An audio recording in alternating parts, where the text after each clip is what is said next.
Welcome to Moments with Marilyn. I'm your host, Marilyn Boyer, the mom of 14 homeschool kids who love the Lord and love each other.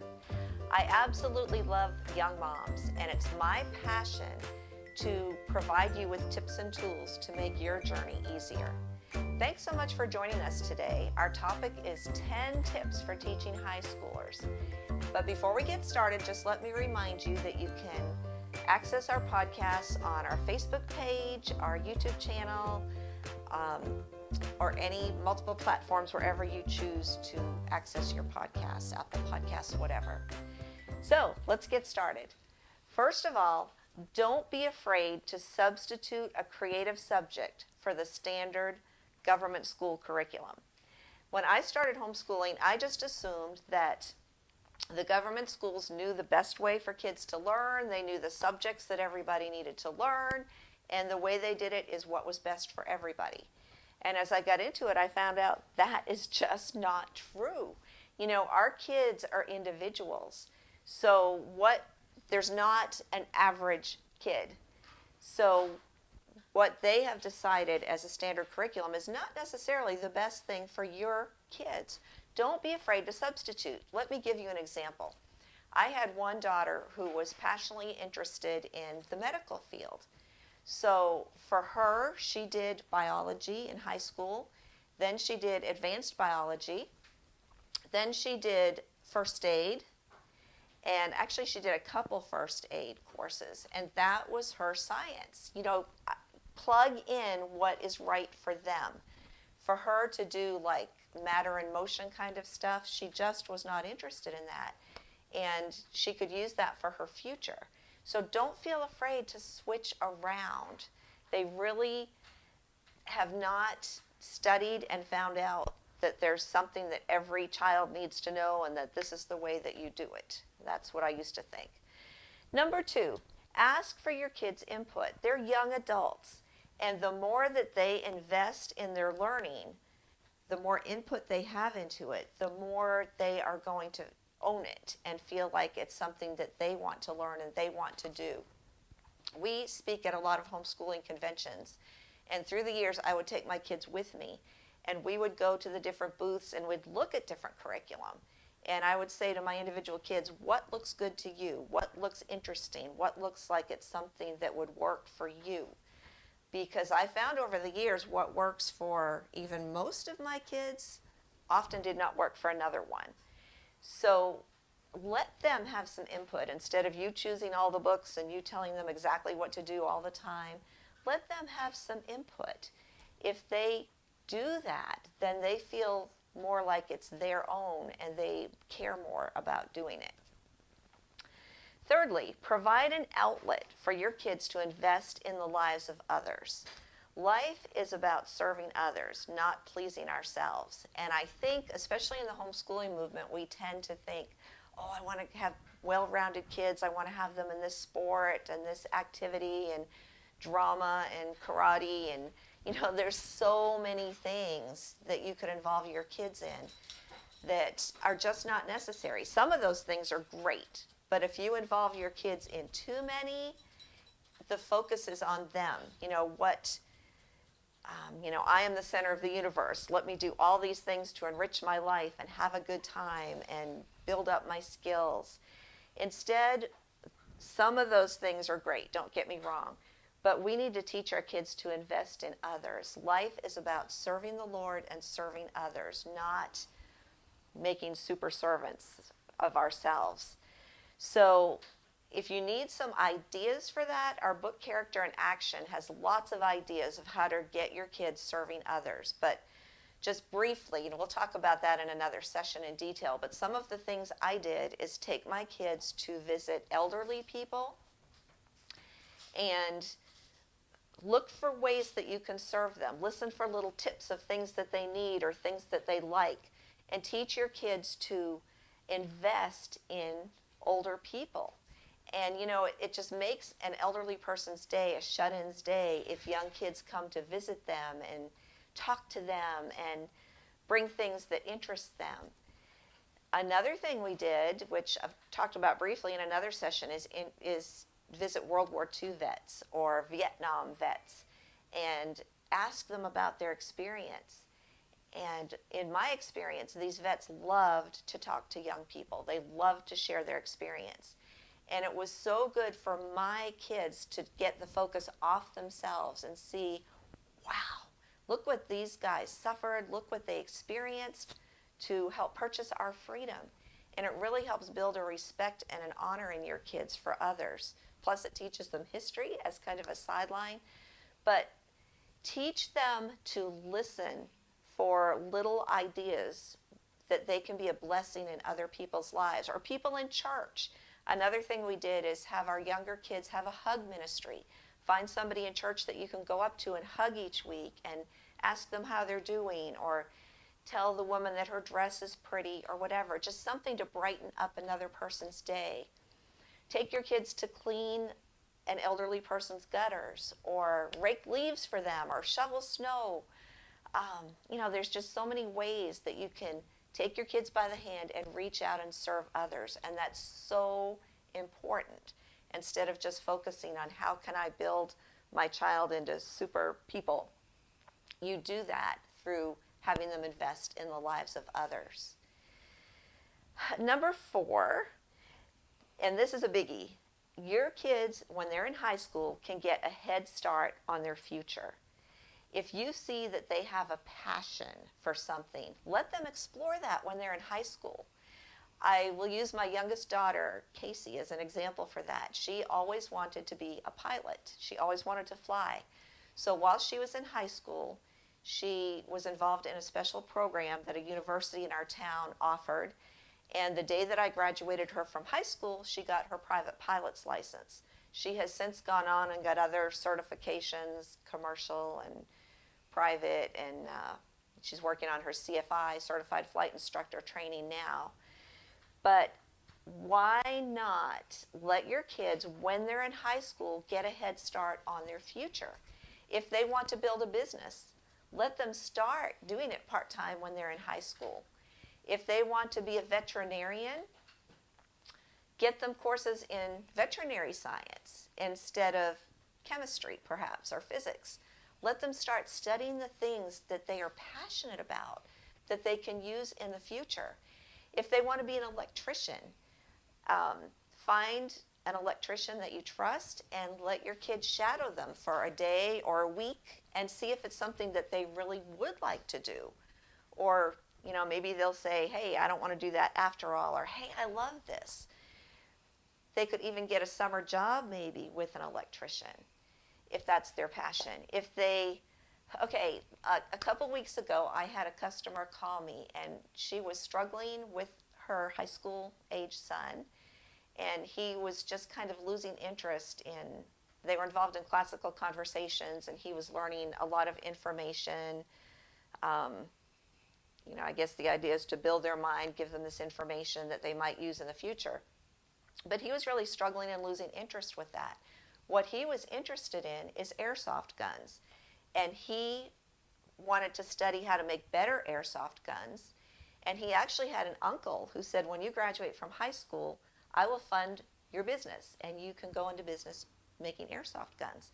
So I told her, hey, make that part of his school now.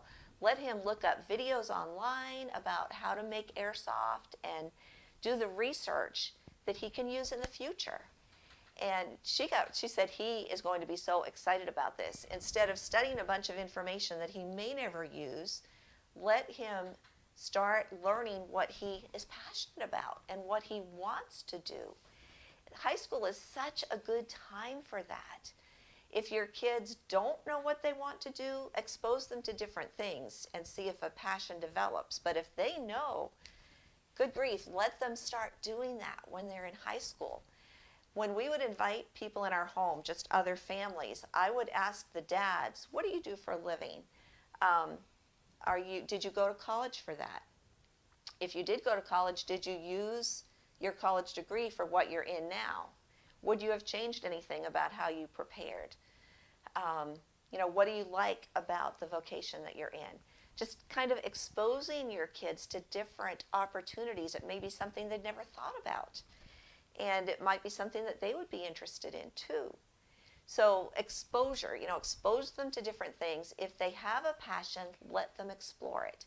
And it may be that they decide they want to do this or study it for a year, and then they're tired of it and want to go on to something else. Great. But let them follow what they're interested in instead of, I don't know, sometimes you feel like you're kind of chunking a hole in their head and pouring information in that they're not interested in. It kind of goes in one ear and out the other ear. They lose an interest for learning. They're saying, Mom, why do I have to learn all this stuff? How am I ever going to use this stuff? And when I think back to my school experience, I was a pretty good student. I got A's and B's, but a lot of the stuff I learned, I've never used. So why instead not let them learn things that they are passionate about? I have a granddaughter now who just set up a website, and she's starting a photography business. She's 16 years old, and she's gotten some people to do photo shoots for, and she's passionate about that. So why not let that be a part of her school? Let her study photography. Let her study things that will help her in that business in the future. It's an exciting way. This mom I talked to on the phone, she said, wow, this is just such a different way of thinking. I never thought this way. She said, I'm excited about it, and I think my son will be really excited about it. And I know when I talk about that at conventions and moms are there with their kids, sometimes I'll see the kids like elbowing their moms, listen to this, Mom, listen to this, because they like the sound of it. God has so created us different, and something that I'm interested in, you may have no interest in at all. And why just waste our kids' time learning information they don't care about, they're never going to use, they're not excited about, and instead plug in subjects that they can learn what they love. They get a head start on their future. I think of one of my sons. He wanted to start his own business. His goal was to have a home paid for by the time he got married, and he actually did that. My husband was in the drywall business, and he trained this son to do drywall. My son did not want to stick with it forever, but he did it for a time. He saved his money, and he paid for a home cash. That's what he wanted to do. And then he switched to a vocation he liked better. Just get creative. Don't get stuck in the government school rut, because it really is a rut. And it's a great way to demotivate your kids, to have them hate learning instead of being excited about learning. If you talk to kids in college, we live in a town where there's a university, and we invite a lot of people in our home. And sometimes I'll just ask them, do you ever just read a book to learn something for fun? And they'll usually say no. I read what I have to read for my courses. But why not let your kids read what they're passionate about? When several of my kids were high school age, we completed what I considered the high school curriculum that I wanted them to go through by their junior year. And then in their senior year, I just let this daughter in particular read books for about 4 hours a day. She would read books. She read some things about government. She read some things about current events. She read biographies. She read just a multiple things that she was interested in.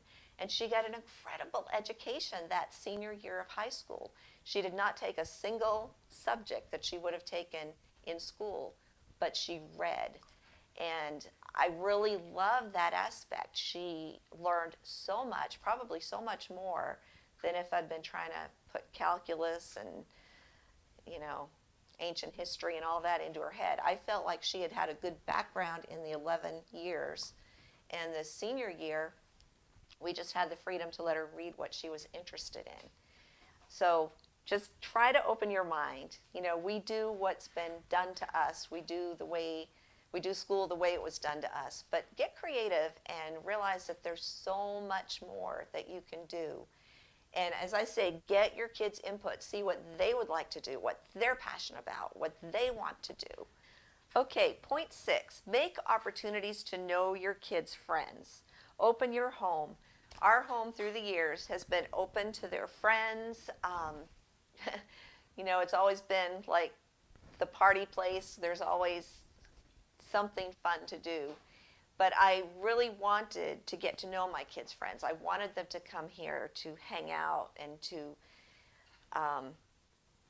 watch a movie or whatever. You know, we have opened our home to friends over the years, and a lot of those friends of my kids we kind of call our adopted kids because they were here so much. Some of them were so comfortable they'd come up and open the refrigerator and see what there was to eat. And, you know, we still have friendships with all those guys to this very day. So open your home, get to know your kids' friends, help them to make friendships. Number 7, be available to talk when your kids feel a need to talk. Be available when they need you. So many of the best talks I've had with my older teens is at night after the little kids were in bed. If I saw some of my teens kind of hanging around in the living room, I would kind of get the hint, you know what, something's on their mind, they need to talk. So after the other guys were in bed, I would stay up and talk with the teens. You know, there's so much they're thinking about. They're thinking about vocation. They might be thinking about a relationship of somebody that they want to possibly marry. They're just thinking about what they want to spend their life doing. So be available to them. You know, kids were not given for our convenience. That's one thing we learned through the years. Another thing, point 8, they might need to sort through values. You know, you grow up and you teach your kids your values, and they obey you when they're little. When they're older, they need to sort through those values. They don't just adopt the values that you had and make them their own. They need to think about those things. So don't feel threatened. Let them talk through. Explain to them. You know, sometimes they'll ask you, why did you have this rule for us? Why did we do things this way? Share those with your kids. You know, they might not choose to do things exactly like you did, but don't feel threatened. You know, talk through those things with them. Explain them to them. Take time to help them understand why you came to the rules and the guidelines that you had for them when they were growing up. Number 9, invest your life in making them successful. To do that, sometimes you need to put on the back burner some of your goals or some of your interests or things that you want to do. Although it may not seem it, the time that you have with your kids in your home is limited. It goes by so quickly. So invest your time into making each one of your kids successful. And that's going to look different for each one of your kids because they're all different. Number 10, be open to their ideas. Don't be a killjoy. Enjoy life with them. God gives us all differently, and learn to appreciate their ideas. Let them try things. Be involved with them as much as they want you to be involved. When they're teens, sometimes they want to strike out and try some things on their own without you with them. So try to be sensitive. Be involved with them as much as they want, but don't try to micromanage everything that they do.